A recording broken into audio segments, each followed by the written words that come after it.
پہلی بات اتقوا اللہ حق تقاتہ ولا تموتن الا وانتم مسلمون، میں عرض کر چکا ہوں اس کا براہ راست تعلق ایمان کے ساتھ، اس نظریہ حیات کے ساتھ، اس تصور کائنات کے ساتھ ہے، اس فلسفے کے ساتھ ہے، اس ویلٹن شوانگ کے ساتھ ہے۔ وہ ہے تو تقویٰ ہوگا، فرما برداری ہوگی۔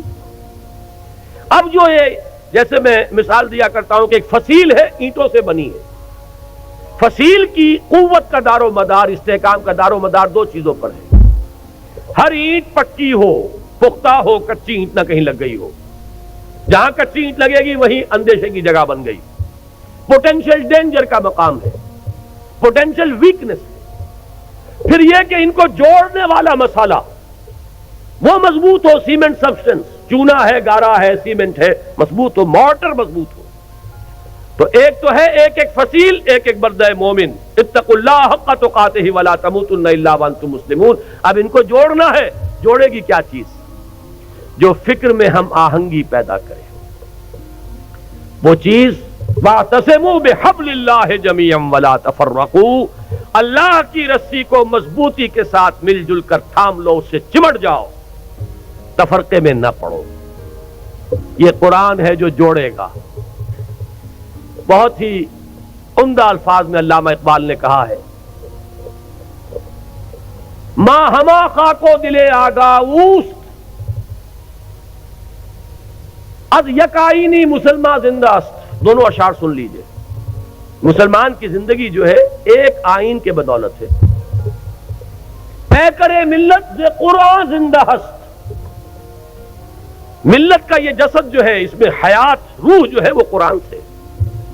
ماں ہما خاکو دل آگاہ اوست، اعتصامش کن کہ حبل اللہ اوست۔ ہم تو خاک کے مانندے جیسے جسد خاکی ہے، اس میں روح ہے جو حیات کا ذریعہ ہے، تو در حقیقت ماں ہما خاکو دل آگاہ اوست، اعتصامش کن، جسد ملی کے اندر وہی مقام جو ہے قرآن کا ہے، مضبوطی سے تھامو حبل اللہ۔ یہی ابھی گزشتہ بدھ کو جو میرا مضمون چھپا تھا، جو الہدیٰ ہی کے سلسلے کی اقساط آ رہی ہیں جنگ میں، شاید نظر سے گزری ہو، وہ اسی موضوع پر تھی، واعتصموا بحبل اللہ جميعا ولا تفرقوا۔ اس کو مضبوطی سے تھامیں گے، اس سے جڑیں گے، اس سے فکری ہم آہنگی پیدا ہوگی، اس کے ساتھ اتحاد فکر و نظر وجود میں آئے گا۔ یہ ہے وہ مورٹر، یہ ہے جوڑنے والی شے، جیسا کہ فرمایا ہے حضور صلی اللہ علیہ وسلم نے، القرآن حبل اللہ الممدود من السماء الى الارض، آسمان سے زمین تک تنی ہوئی رسی ہے اللہ کی، مضبوطی سے تھامو اس۔ ایک دفعہ کا واقعہ بڑا پیارا ہے۔ حضور اپنے حجرے سے باہر تشریف لائے، مسجد نبوی کا نقشہ ذرا ذہن میں رکھیے۔ حجرے سے باہر تشریف لائے تو دیکھا ایک کونے میں کچھ مسلمان، کچھ اہل ایمان بیٹھے ہوئے قرآن کا مذاکرہ کر رہے ہیں، سمجھا رہے ہیں، چہرے پر بشاشت کے آثار ظاہر ہوئے۔ یہ معجم کبیر طبرانی کی جو ہے اس کی روایت ہے۔ آپ تشریف لائے، ایک سوال کیا بڑا عجیب، بلکہ اس سوال کو تو یوں سمجھ کر سنیے کہ جیسے کہ حضور یہ سوال مجھ سے اور آپ سے بھی کر رہے ہیں۔ الستم تشہدون اللہ الہ الا اللہ وانی رسول اللہ وان ھذا القرآن جاء من عند اللہ، کیا تم اس بات کی گواہی نہیں دیتے کہ اللہ کے سوا کوئی معبود نہیں، میں اللہ کا رسول ہوں اور یہ قرآن اللہ کے پاس سے آیا ہے؟ صحابہ کا جواب کیا ہو سکتا تھا؟ بلا یا رسول اللہ، حضور کیوں نہیں، بالکل ہے، ایسا ہی ہے۔ اب آپ نے فرمایا فابشروا، بشارت حاصل کرو، خوشیاں مناؤ، فإن هذا القرآن طرفه بأيديكم وطرفه بيد الله، اس لیے کہ اس قرآن کا ایک سرا تمہارے ہاتھ میں ہے، ایک سرا اللہ کے ہاتھ میں۔ یہ ہے وہ قرآن، وہ حبل اللہ، واعتصموا بحبل اللہ جميعا ولا تفرقوا۔ اس کے بعد وہ تاریخ کا حوالہ دیا، واذکروا نعمت اللہ علیکم اذ کنتم اعداء فألف بین قلوبکم، یاد کرو احسان جو اللہ کا تم پر ہوا جبکہ تم دشمن سے، ایک دوسرے کے خون کے پیاسے تھے۔ اوس اور خزرج کی دشمنی چلی آ رہی تھی 100 برس سے، قبیلے لڑ رہے تھے، پھر اللہ تعالیٰ نے تمہارے دلوں میں الفت پیدا کی، ایمان کی الفت، مقصد کی ہم آہنگی، نظریات کا اشتراک۔ وَكُنْتُمْ عَلَى شَفَا حُفْرَةٍ مِّنَ النَّارِ، جب بھی ان الفاظ سے گزرتا ہوں ایسے محسوس ہوتا ہے جیسے ایک حدیث میں الفاظ آئے فیہ ذکرکم، یہ جو قرآن ہے اس میں تمہارا ذکر ہے، اور بلکہ اس سے پہلے الفاظ ہیں فیہ خبر ما قبلکم ونبأ ما بعدکم وحکم ما بینکم۔ حضرت علی کی روایت ہے یہ، حضور نے فرمایا اس قرآن میں تم سے پہلوں کی خبریں بھی ہیں، تم سے بعد کے حالات کی اطلاعات بھی ہیں، اور جو بھی تمہارے مابین کبھی اختلاف ہوگا اس کا حل اور فیصلہ موجود ہے۔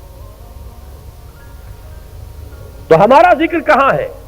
کنتم علی شفا حفرۃ من النار، تم تو آگ کے گڑھے کے کنارے تک جا پہنچے تھے، فانقذکم منہا، تو اللہ نے تمہیں اس سے بچایا اور نکالا۔ آج جو حالات پاکستان کے، جس کا تھوڑا سا نقشہ میں نے کھینچا تھا، زیادہ تفصیل میں جانے کا وقت نہیں ہے، میرا جو نقطہ نظر ہے میثاق میں اس ماہ کے پرچے میں وہ آ چکا ہے تفصیل سے، لیکن یہ کہ ذرا بھی آنکھ کھلی ہو، شعور کی آنکھ، اور حالات کا کوئی مشاہدہ ہو رہا ہو، تو یہ بالکل رائٹنگ آن دی وال کی طرح یہ حالات سامنے موجود ہیں۔ ہم آگ کے تباہی کے گڑھے کے کنارے تک پہنچ چکے ہیں۔ اللہ بچا سکتا ہے، اسے قدرت حاصل ہے، لیکن یہ بچاؤ ہوگا اسی طور سے جس طور سے کہ اس وقت اس نے بچایا تھا، محمد الرسول اللہ کے ذریعے سے بچایا تھا صلی اللہ علیہ وسلم۔ حضور فرماتے ہیں کہ میری اور تمہاری مثال ایسی ہے کہ آگ کا ایک الاؤ ہے، تم اس میں کود پڑنا چاہتے ہو اور میں تمہارے کپڑے پکڑ پکڑ کر گھسیٹ رہا ہوں۔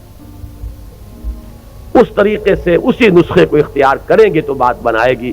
وَاذْكُرُوا نِعْمَةَ اللَّهِ عَلَيْكُمْ إِذْ كُنْتُمْ أَعْدَاءً فَأَلَّفَ بَيْنَ قُلُوبِكُمْ فَأَصْبَحْتُمْ بِنِعْمَتِهِ إِخْوَانًا وَكُنْتُمْ عَلَى شَفَا حُفْرَةٍ مِّنَ النَّارِ فَأَنْقَذَكُم مِّنْهَا كَذَلِكَ يُبَيِّنُ اللَّهُ آيَاتِهِ لَكُمْ آيَاتِهِ لَعَلَّكُمْ تَهْتَدُونَ۔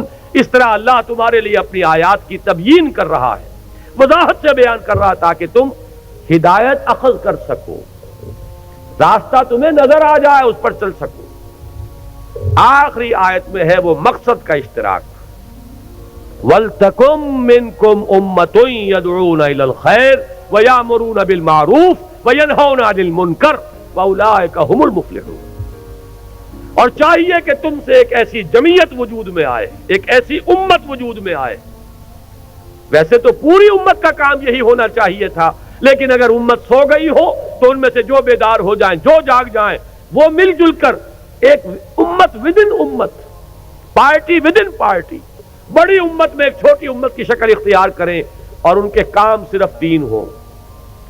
عہد کر کے اٹھیے اگر ان باتوں کی سچائی اور صداقت کی دل گواہی دے کہ یہ 3 کام ہو جائیں ہمارے مقصد، یدعون الی الخیر ویامرون بالمعروف وینہون عن المنکر، دعوت خیر، بھلائی کی دعوت۔ انشاءاللہ اس بدھ کو جو یہ قسط آ رہی ہے میری، اس میں اسی آیت پر گفتگو ہے، اسی لیے مجھے بڑی سہولت ہے کہ میں اس وقت اشارہ کر کے یہاں سے گزر جاؤں گا کہ آپ ذرا توجہ کے ساتھ اس بدھ کو انشاءاللہ جو آئے گی اس میں کوئی ناغہ نہ ہو جائے، اللہ تعالیٰ کوئی رکاوٹ اس میں اللہ کی طرف سے نہ آ جائے۔ تو اس میں اسی آیت پر اور پھر 2 اور قسطیں آئیں گی جو اسی موضوع پر ہیں۔ ایک میں نے مولانا امیر التبلیغ مولانا محمد یوسف دہلوی رحمۃ اللہ علیہ کی ایک تقریر کا اقتباس دیا ہے طویل۔ یہ امت، ایک لفظ استعمال کیا انہوں نے، امت پناہ ہم سے چلا گیا۔ کہتے ہیں ہم امت ہیں، امت ہونے کا وصف ختم ہو چکا ہے۔ وہی بات جو اقبال نے کہی تھی کہ آج کوئی امت محمد یا امت مسلمہ دنیا میں موجود نہیں ہے، جو چیز بالفعل موجود ہے وہ کچھ مسلمان اقوام ہیں، امت محمد صلی اللہ علیہ وسلم، امت مسلمہ نام سے کوئی شے موجود نہیں، لیکن اسے وجود میں لانا ہے، اس کے لیے جینا، اس کے لیے مرنا۔ قُلْ إِنَّ صَلَاتِي وَنُسُكِي وَمَحْيَايَ وَمَمَاتِي لِلَّهِ رَبِّ الْعَالَمِينَ۔ یہ ہو مقصد، عمل کے لیے یہ ہو ہدف، اپنی صلاحیتوں کے صرف کے لیے یہ ہو میدان۔ دکھائیے جولانیاں اس میں، آئیے مل جل کر ایک امت بنیے، ایک اجتماعی قوت بنیے۔ اللہ کرے گا تو یہی قوت، اسی کو وسعت حاصل ہوگی، اسی سے وحدت ملے گی، اسی سے اتحاد ہوگا، اور یہ ہوگی وہ شے کہ جس کی اس وقت ہمیں سب سے زیادہ شدید ضرورت ہے۔